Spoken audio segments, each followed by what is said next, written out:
टीमें दो स्पॉट एक। बहुत नाइंसाफी है। ये कड़ा मुकाबला होने वाला है मुंबई और दिल्ली के बीच में वानखेड़े के स्टेडियम में।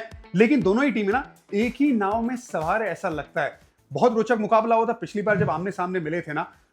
मुंबई का मोमेंटम था नहीं, दिल्ली के पास 4 जीत के साथ लगातार मोमेंटम था। मुंबई ने दिल्ली का मोमेंटम रोका और उसके बाद चीजें बदल गई। 6 मैचेस लगातार जीती मुंबई, उसके बाद 8 मैचेस में सिर्फ 2 मैचेस जीती दिल्ली। और हुआ क्या है, ये मैच में खेलने से पहले पिछले मैच में दोनों ही टीमें हारी है। गुजरात टाइटंस जो टॉप पे खड़ी हुई है, तो दोनों की किस्मत लगभग एक जैसी है। लेकिन मुंबई थोड़ी ज्यादा बेहतर पोजीशन में। अगर आज मैच जीत जाती है तो मुंबई क्वालिफाई कर जाएगी, और अगर दिल्ली जीतती है तो मुंबई के पास एक और मौका रहेगा वो क्वालिफिकेशन की रेस को हासिल करने का। लेकिन डिपेंड रहेगा कि दिल्ली आखिरी मैच में क्या करती है। बहुत सारे दावपेच है, बात करेंगे इस कड़े मुकाबले में जिसमें बहुत कुछ है बात करने को।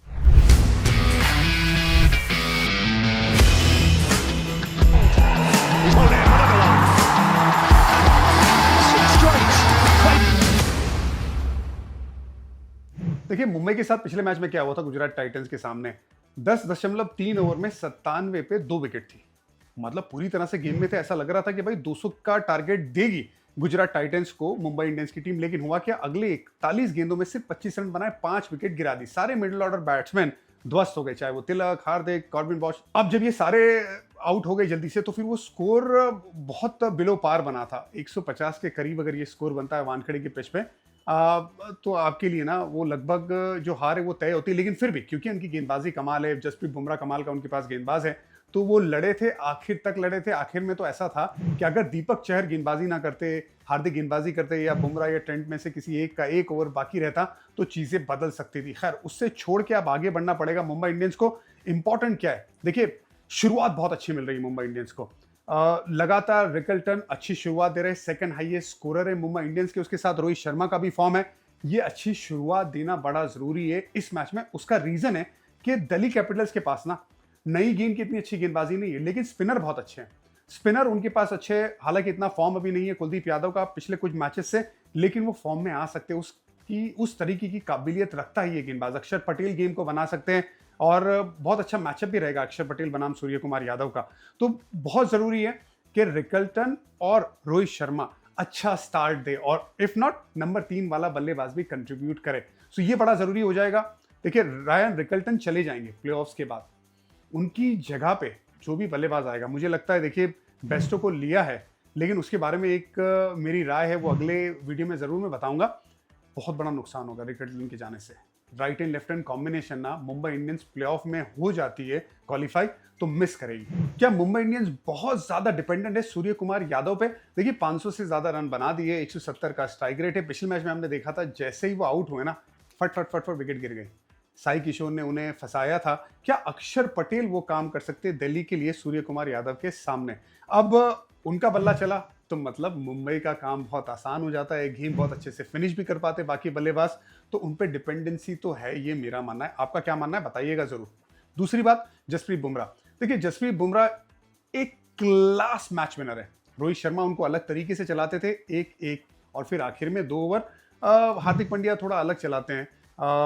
पिछले मैच में लास्ट के 3 ओवर में उनको गेंदबाजी नहीं कराई थी क्योंकि उनकी 4 ओवर खत्म हो गई थी।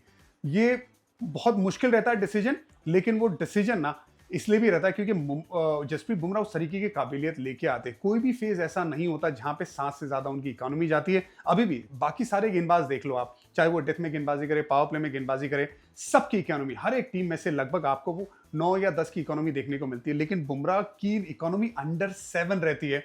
ऐसा अगर आपके पास कोहिनूर हीरा हो ना, तो वो सबसे बड़ा मैच विनर हो, तो फिर आपके लिए गेम चलाना आसान है। इस मैच में भी दिल्ली के सामने भी वो तुर्क का इक्का जो जसप्रीत बुमराह है उससे किस तरह से इस्तेमाल करते, उस पर बहुत ज्यादा नजर रहेगी, क्योंकि केएल राहुल का मैचअप रहेगा। ट्रिस्टन स्टब के सामने उनकी गेंदबाजी होना बड़ा जरूरी है। ये 2 बल्लेबाज जो गेम को निकाल सकते हैं दिल्ली की तरफ, तो उनके सामने क्या मैचअप लेके आएंगे मुंबई इंडियंस के खेमे की तरफ से, ये देखना होगा। रोहित शर्मा पे निगाहें रहेगी। देखिए पिछले 5 मैचेस में ना 3 मैच में अर्धशतकीय पारी खेली, एक बार मैन ऑफ द मैच मिला। स्लो स्टार्ट हुआ था, लेकिन स्लो स्टार्ट को बहुत पीछे छोड़ के अब सॉलिड फॉर्म में नजर आ रहे हैं। टेस्ट क्रिकेट से अलविदा भी कर दिया है ना। अब यहाँ पे इनके फैंस के ऊपर जिम्मेदारी है, क्या वो व्हाइट टी शर्ट पहन के आएंगे? उनका जो स्टैंड बना है, जिसका उद्घाटन अभी हुआ है वानखेड़े स्टेडियम में, सबसे पहले तो मैं मुबारकबाद दूंगा एमसीए को कि उन्होंने ये जो इज्जत है एक खिलाड़ी को, उसको करंट क्रिकेट खेलते हुए इज्जत दी, सो बहुत बहुत मुबारक एमसीए।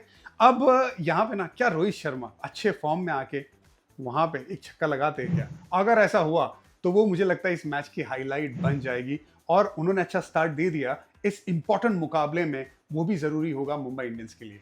देखिए, मुंबई इंडियंस की स्ट्रेंथ तो रही है भारतीय खिलाड़ी, ये तो कोई दो राय नहीं है इसमें, लेकिन इस बार ओवरसीज खिलाड़ियों ने भी ना बहुत अच्छा प्रदर्शन किया है। 4 man of the match award मिले हैं ओवरसीज खिलाड़ियों को, विल जेक्स को 2 बार, ट्रेंट बोल्ट को 1 बार और रिकल्टन को 1 बार। ये चारों बार जब मैन ऑफ द मैच मिलते हैं ना, तो एक इतनी मजबूत कोर जो मुंबई इंडियंस है उसको और मजबूती प्रदान कर देती है। रिकल्टन तो आपको पता है कि नंबर 2 के खिलाड़ी बन गए हाईएस्ट स्कोरर की लिस्ट में मुंबई इंडियंस की तरफ से सूर्य कुमार यादव के बाद, और विल जेक्स जब जब उन्हें मौका मिल रहा है गेंदबाजी और बल्लेबाजी में अपना काम कर रहे हैं, ट्रेंट बोल्ट विकेट निकाल रहे हैं। अब दिक्कत ये होगी ना कि जब रिकल्टन और विल जेक्स चाहेंगे प्लेऑफ्स में, अगर क्वालिफाई हो जाते हैं, तो उनको जो रिप्लेस करने वाले जो फॉरेन प्लेयर्स होंगे ना, वो किस तरह से काम करते हैं ना, इस पे भी बहुत दारोमदार होगा प्लेऑफ्स का। क्योंकि एक बार मुंबई इंडियंस क्वालिफाई हो जाती है प्लेऑफ्स की रेस में, तो दूसरी टीमों के लिए दिक्कत तो होती है, लेकिन इनके जाने से जो इंपॉर्टेंट ओवरसीज खिलाड़ी जो परफॉर्म कर रहे हैं, उनके जाने से फर्क तो पड़ेगा। मुंबई इंडियंस की प्लेइंग 12 पे नजर डाल देते हैं। देखिए, Rohit Sharma as an impact sub खेलते हैं, लेकिन Rohit Sharma, Ryan Rickelton, Will Jacks, Surya Kumar Yadav,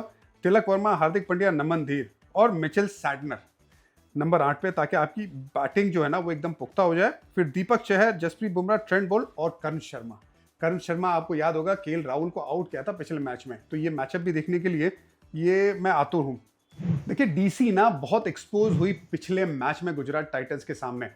बहुत ज्यादा डिपेंडेंसी दिखाई केएल राहुल की बल्लेबाजी पे, क्योंकि अगर आप एंड में स्कोर देखेंगे, स्कोर तो बड़ा कर दिया था, लेकिन फिर भी लगा के 15-20 रन कम थे, क्योंकि किसी ने ना वो एक्सेलेटर पे जोर से पैर दबाया ही नहीं, ऐसा लगा ही नहीं। सो ओवर डिपेंडेंसी उनके ऊपर, और मिचेल स्टार्क के जाने के बाद ना गेंदबाजी में भी बहुत ज्यादा वल्नरेबिलिटी नजर आई, और जिस तरह से गेम भी चली थी ना, जहां पे जो गेंदबाज को गेंदबाजी करनी थी वो नहीं की थी।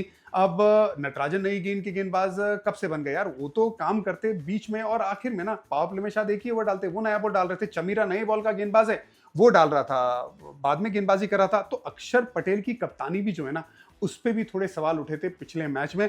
अब इस मैच में गेम को किस तरह से चलाते, ये जरूरी होगा अक्षर पटेल के लिए, दिल्ली कैपिटल्स के लिए। अच्छे कप्तान लगते हैं मुझे, लेकिन बहुत कुछ सीखना बाकी है। पिछले मैच के बाद ऐसा लगा, देखिए लगातार मैच हार रहे हैं ना दिल्ली कैपिटल्स, तब और ज्यादा चीजें एक्सपोज होती है। जो पिछले साल मुंबई के साथ हो रहा था, लगातार मैचेस हार रहे थे, तो उनके कैप्टन एक्सपोज हो रहे थे, उनके प्लेयर एक्सपोज हो रहे थे। अब इस साल ऐसा लग रहा है कि लास्ट के कुछ मैचेस में अक्षर पटेल की कप्तानी पे बहुत सारे सवालिया निशान, लेकिन उम्मीद यही रहेगी कि भाई वो अब वापसी करे इस मैच में। किस तरह से गेम चलाएंगे ये मैं देखना चाहूंगा। नई गेंद को बेहतर करना पड़ेगा, पावर प्ले में सही गेंदबाज को गेंदबाजी कराना वो बड़ा जरूरी है, चाहे वो चमीरा हो। मेरे हिसाब से तो मुकेश कुमार को भी आप खिला सकते हैं, वो नई गेंद का एक अच्छा गेंदबाज है।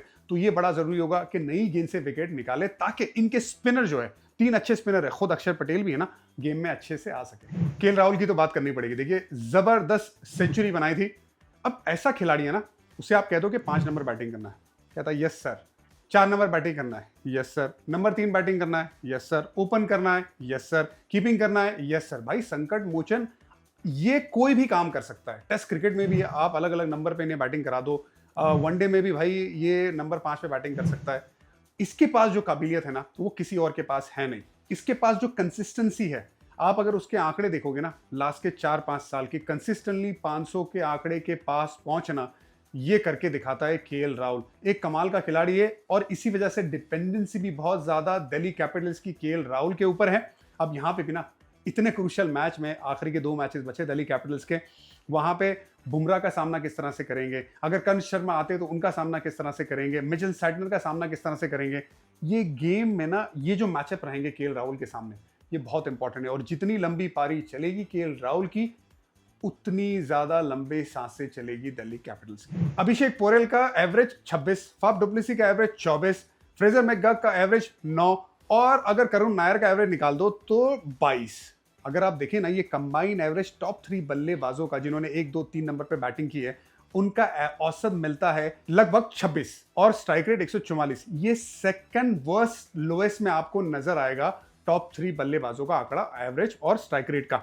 इसी वजह से सबसे ज्यादा मुश्किल देखने को मिली है। एक तो टॉप में जब बैटिंग करते, पावर प्ले में अच्छी बैटिंग नहीं करते, और जब गेंदबाजी करते पावर प्ले में विकेट नहीं निकालते, ये सबसे बड़ा पहलू है, सबसे इंपॉर्टेंट पहलू है जो दिल्ली के लिए काम नहीं आया, जबकि इनके पास अच्छी टीम थी, जबकि इनके पास अच्छे खिलाड़ी थे। अब मिचेल स्टार्क चले गए, अब इनके पास जो बल्लेबाजी में भी है ना भाई, फाफ डुप्लेसी और केएल राहुल, इसी वजह से तो केएल राहुल को ओपन कराया ना। मेरा ये मानना है इस टीम में क्योंकि स्ट्रगल कर रहे हैं। लास्ट मैच में मैंने ये बात की थी कि भाई नीचे बैटिंग करे ताकि वो गेम चला सके। अब देखो ना क्या हुआ, पुश करने वाला कोई था नहीं ना आखिर में, फिर रन शॉट हो गए थे पिछले मैच में, ऐसा लगा कि 200 से ज्यादा बना दिए थे। तो अब कितना ही काम कर देगा भाई, केएल राहुल एक ही खिलाड़ी है। अब इनके ऊपर एक और बार जिम्मेदारी आ जाएगी कि आप अच्छे से शुरुआत दो, लेकिन फाफ डुप्लेसी वानखेड़े की पिच को एंजॉय करने चाहिए। यही दिल्ली कैपिटल्स के फैंस मानेंगे। ओवरसीज खिलाड़ी है और बुमराह के सामने, ट्रेंट बोल्ट के सामने, दीपक चहर के सामने ये अगर अच्छे से निकाल लेता है, अच्छे से काउंटर कर लेता है वो वक्त और साथ ही में पावर प्ले, तो फिर ये दिल्ली दुरुस्त होगी ऐसा लगेगा। और दूसरी एक और चीज, करुण नायर ना पिछले मैच नहीं खेले थे, उनको ड्रॉप किया गया था। मेरे हिसाब से करुण नायर को लेके आओ सिर्फ एक वजह से, पिछली बार जब ये दोनों खिलाड़ी मिले थे तो करुण नायर ने बुमराह को बहुत अच्छा खेला था। हालांकि बुमराह का पहला मैच था, कमबैक कर रहे थे, आसान नहीं था, अब अलग फॉर्म में लगातार मैचेस खेल रहे हैं, लेकिन फिर भी अगर एक खिलाड़ी ने बुमराह को अच्छा खेला है ना, आप उसे दोबारा लेके आ सकते हैं सिर्फ उसी प्लानिंग के साथ। उसमें ना अगर काउंटर कर दिया, 4 में से 2 ओवर अच्छी निकाल दी बुमराह के सामने बतौर बल्लेबाज, तो आपने 50% ऑफ द बैटल जीत ली ऐसा माना जाता है। और ऐसा होता भी क्योंकि इतना बड़ा इंपैक्ट डालता है जसप्रीत बुमराह। तो क्या करुण नायर को लेके आएंगे वापस? मैं पर्सनली देखना चाहूंगा। आप लोग क्या देखना चाहेंगे करुण नायर को इस मैचअप के लिए? कुलदीप यादव भी एक कंसर्न है ना दिल्ली कैपिटल्स के लिए। यार ये मंझा हुआ गेंदबाज है, इंटरनेशनल गेंदबाज है, इन फॉर्म गेंदबाज है। अब वो विकेट नहीं लेगा तो फिर दिल्ली को तकलीफ होगी जो देखने को मिल रहा है उनके पॉइंट्स टेबल पे। पिछले मैच में भी ना एक भी विकेट नहीं गिरी, गुजरात की एक भी विकेट नहीं गिरी और मैच मार के चली गई गुजरात टाइटंस। बहुत अच्छा क्रिकेट खेली। अब उसमें भी कुलदीप यादव को ना क्या कर रहे हैं बल्लेबाज, स्टेप आउट करके खेल रहे और उन पे दबाव डालने की कोशिश कर रहे हैं। उससे बाहर आना पड़ेगा। मुझे लगता है ना वो लाइन के साथ खेलना कुलदीप यादव को बड़ा जरूरी है, जब क्योंकि उनके पास कंपैरेटिवली स्पीड नूर जितनी नहीं है। अगर आप नूर से कंपेयर करेंगे ना लेफ्ट आर्म ब्रेस्ट स्पिनर, तो उनको बहुत ज्यादा लोग स्टेप आउट नहीं करते, वो काफी ज्यादा तेज है। कुलदीप यादव कंपैरेटिवली स्लो है। ऑलरेडी अपनी जो प्रीवियस स्पीड थी उससे बेहतर किया है कुलदीप यादव ने। बहुत इंप्रूव्ड गेंदबाज है। मुझे तो बड़े अच्छे गेंदबाज लगते हैं, मजे हुए गेंदबाज लगते हैं। लेकिन क्योंकि अब बल्लेबाज उन्हें बहुत अच्छे से काउंटर करे, तो आगे बढ़ना पड़ेगा ना कुलदीप यादव को। मजे हुए गेंदबाज यही करते हैं। क्या लाइन से खेल सकते हैं? अगर कोई स्टेप आउट करता है, आपको मुंबई इंडियंस के बल्लेबाजों को देखना पड़ेगा कौन ज्यादा स्टेप आउट करता है। क्या सूर्या अगर स्वीप निकालते हैं या ओवर कवर स्टेप आउट करके खेलने की कोशिश करते हैं, तो उसके लिए क्या तैयार रहेंगे? स्विच ऑन रहना कुलदीप यादव के लिए सबसे जरूरी है, मेरा ये मानना है। चाहे सपोर्ट स्टाफ में कोई इनसे बात करे या अपने आप से ना वो लाइन, अगर कोई स्टेप आउट करे तो थोड़ा बाहर डाल सकते हैं या पैर पकड़ सकते हैं, ये देखना होगा। ये करेंगे, गेम में आ जाएंगे। और अगर जिस दिन गेम में आए, और यही दिन है, अगर गेम में आए तो फिर दिल्ली को फायदा होगा। चलिए दिल्ली कैपिटल्स की प्लेइंग 12 पे नजर डालते हैं। मेरा ये मानना है करुण नायर को ना वापस लेके आना चाहिए, सिर्फ क्योंकि जसप्रीत बुमराह को बहुत अच्छा खेले थे इस वजह से, बल्कि इतना फॉर्म है नहीं, बाकी बल्लेबाजों का भी इतना फॉर्म है नहीं ना। चलिए केएल राहुल, फाफ डुप्लेसी, अभिषेक पुरल और करुण नायर, समीर रिजवी की जगह पे अक्षर पटेल, ट्रिस्टन स्तब, आशुतोष शर्मा और विपराज निगम, ये आपके 8 हो गए। उसके बाद कुलदीप यादव। बात सिर्फ ना जब फास्ट बॉलिंग की करते हैं ना, नई गेंद का अच्छा गेंदबाज इनके पास है नहीं। अब मिचेल स्टार्क के जाने से और दिक्कत हुई है। तो मुस्तफिजुर रहमान, दुष्मंता चमीरा और नटराजन नई गेंद से गेंदबाजी कर रहे थे। नटराजन नई गेंद का इतना अच्छा गेंदबाज नहीं है। वानखेड़े में हो सकता है चीजें अलग हो, लेकिन आपको नई गेंद में चमीरा को डलाना बेहद जरूरी है गेंदबाजी। और साथ ही में, और देखिए क्योंकि रोहित शर्मा को तकलीफ दी है, रोहित शर्मा को आउट किया है, तो नई गेंद उनके हाथ में होना जरूरी है। अब मुस्तफिजुर रहमान भी नई गेंद के गेंदबाज तो नहीं है ना, वो फर्स्ट चेंज और आखिर में गेंदबाजी करते हैं। क्या उनके साथ कंटिन्यू करेंगे? मुकेश कुमार के बारे में सोचेंगे? ये जरूर देखना होगा। मैं देखूंगा कि कौन अच्छी नई गेंद से नेट में गेंदबाजी कर रहा है, मैं उसको जरूर लूंगा, क्योंकि मेरा ये मानना है दिल्ली को नई गेंद से अच्छी गेंदबाजी करना अटमोस्ट इंपॉर्टेंट है। चलिए सीधा मैचअप पे आते हैं। केएल राहुल बनाम ट्रेंट बोल्ट ने राउंड द विकेट उन्हें बोल्ड किया था, आप सबको याद होगा। क्या वैसा ही कुछ कर सकते कि पहली गेंद राउंड द विकेट डाले केएल राहुल के सामने? बिल्कुल तकलीफ में डाल सकते हैं। और अगर केएल राहुल सेट हो गए तो फिर बुमराह और कर्ण शर्मा का एक मैचअप आपको बाद में भी देखने को मिल सकता है। दूसरा, ट्रिस्टन स्टब्स के सामने जसप्रीत बुमराह की एक ओवर रखना बेहद जरूरी है, क्योंकि वो ऐसा खिलाड़ी है गेम को निकाल सकता है। उसके पास वो लैप शॉट है, रिवर्स स्टेप लगाता है। और मैं ये देखना चाहूंगा क्या बुमराह आखिरी की ओवर में मिड ऑफ ऊपर करके शॉर्ट फाइन लेग और थर्ड मैन को पीछे रख के गेंदबाजी करें, क्योंकि उनका यॉर्कर बहुत पुख्ता है। क्या वो काम कर सकते हैं? और इफ नॉट, मिड ऑफ अगर पीछे है और एक फील्डर अंदर है तो फाइन लेग अंदर है, थोड़ा संभाल के कि वो लैप शॉट खेलेंगे, उसके लिए बुमराह तैयार रहे, ये मैं देखना चाहूंगा। तो ये दो मैचअप। चलिए अब दिल्ली के मैचअप देखते हैं मुंबई के सामने। रोहित शर्मा इन फॉर्म है, 6 बार आउट किया है चमीरा ने। 140 के ऊपर गेंदबाजी करते हैं, नई गेंद से वो स्विंग करा के तकलीफ में डाल सकते हैं रोहित शर्मा को। वहीं पे रायन रिकल्टन, देखिए फास्ट बॉलर का अगर आउट हो गए ना तो ठीक है, लेकिन अगर नहीं होते तो कुलदीप यादव को आप उनके सामने जल्दी लेके आ सकते हैं। 2 ही गेंद डाली, एक बार आउट किया है, तो ये एक अच्छा मैचअप हो सकता है दिल्ली की तरफ से मुंबई इंडियंस के सामने। दूसरा, सूर्य कुमार यादव बहुत इंपॉर्टेंट खिलाड़ी है, सबसे ज्यादा रन बनाए मुंबई इंडियंस के लिए, फॉर्म में है। अब साई किशोर ने आउट किया था ना, तो क्या अक्षर पटेल वो काम कर सकते हैं? अक्षर पटेल ने खामोश रखने की पूरी कोशिश की है, रन जरूर बनाए सूर्य कुमार यादव ने अक्षर पटेल के सामने, लेकिन स्ट्राइक रेट 100 से नीचे का है, तो फिर वहां पे वो काम आ सकते हैं। दूसरा, मैं ये देखना चाहूंगा मुस्तफिजुर जब भी आए सूर्य कुमार यादव के सामने, अगर वो 6 गेंदें डाल रहे हैं सूर्या को, कम से कम 4 गेंदें स्लो डाले, पेस उनको बिल्कुल भी ना दे, जितना धीरे हो सके इतना डाले, ये मैं देखना चाहूंगा मैचअप में।